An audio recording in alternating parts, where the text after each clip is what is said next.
Você já reparou como a palavra narcisismo é usada hoje quase como um xingamento automático? Qualquer pessoa que se imponha, que se valorize, que não se curve, pronto, narcisista. Mas talvez, só talvez, estejamos falando de algo muito mais profundo, mais perigoso e mais cotidiano do que gostamos de admitir. Porque o narcisismo não começa no espelho, ele começa no vazio. Na mitologia, Narciso não morre porque se ama demais. Ele morre porque não consegue amar mais ninguém. E isso muda tudo. O verdadeiro narcisismo não é excesso de amor próprio. É a incapacidade de sair de si mesmo. Vivemos na era do eu. Meu perfil, minha opinião, meu trauma, minha verdade, meu tempo, minha liberdade. Nunca se falou tanto de empatia e nunca se escutou tão pouco. O narcisista moderno não anda necessariamente de cabeça erguida. Às vezes ele anda ferido, às vezes ele se diz incompreendido, às vezes ele veste o discurso da sensibilidade, da justiça, da consciência social. Mas tudo gira em torno dele. Nietzsche dizia que quem olha demais para dentro acaba se esquecendo do mundo. E talvez este seja o grande drama do nosso tempo. Gente que se analisa infinitamente, mas não se relaciona profundamente. O narcisismo contemporâneo não grita, eu sou melhor que você. Ele sussurra, você só importa enquanto me valida. E isso vale para amizades, para amores, para famílias, para debates políticos, para a internet. Observe, o narcisista não quer diálogo, quer plateia, não quer troca, quer espelho, não quer verdade, quer confirmação. Ele não pergunta, o que é real? Ele pergunta, o que me favorece? E quando a realidade não concorda com ele, a realidade está errada. Mas aqui está a parte mais desconfortável.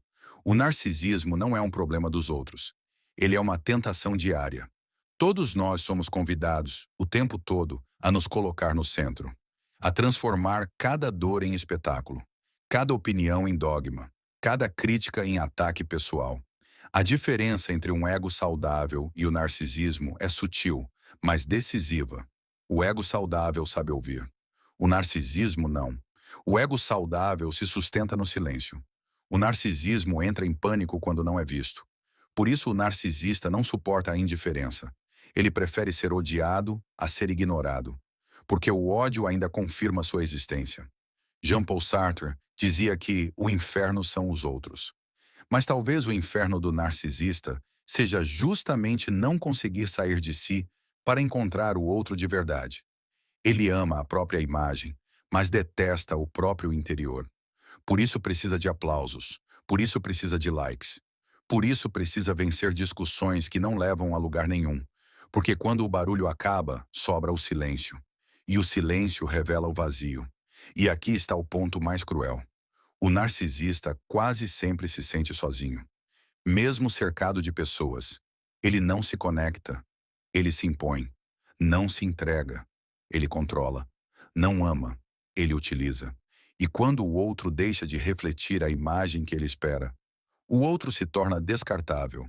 É por isso que o narcisismo destrói relações. Não de uma vez, mas lentamente. Primeiro, o outro anda em ovos. Depois começa a se explicar demais. Mais tarde passa a duvidar de si. Até que um dia percebe que desapareceu tentando sustentar o ego de alguém. Mas atenção, o oposto do narcisismo não é a humildade exagerada. Não é se diminuir. Não é se anular. O oposto do narcisismo é a presença real. É estar inteiro numa conversa. É ouvir sem preparar resposta. É aceitar que o mundo não gira ao redor das nossas dores. É entender que sofrer não nos torna automaticamente especiais e que ter consciência não nos torna automaticamente superiores.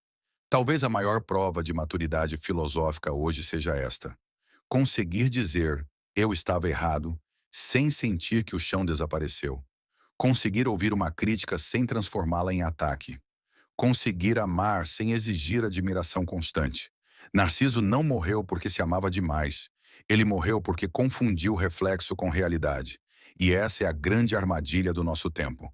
Confundir curtidas com afeto, engajamento com sentido, opinião com verdade. No fim, o narcisismo não é sobre autoestima. É sobre medo. Medo de não ser suficiente, medo de não ser visto, medo de não ser amado sem performance. E talvez a saída não esteja em nos olharmos mais, mas em olhar melhor para fora.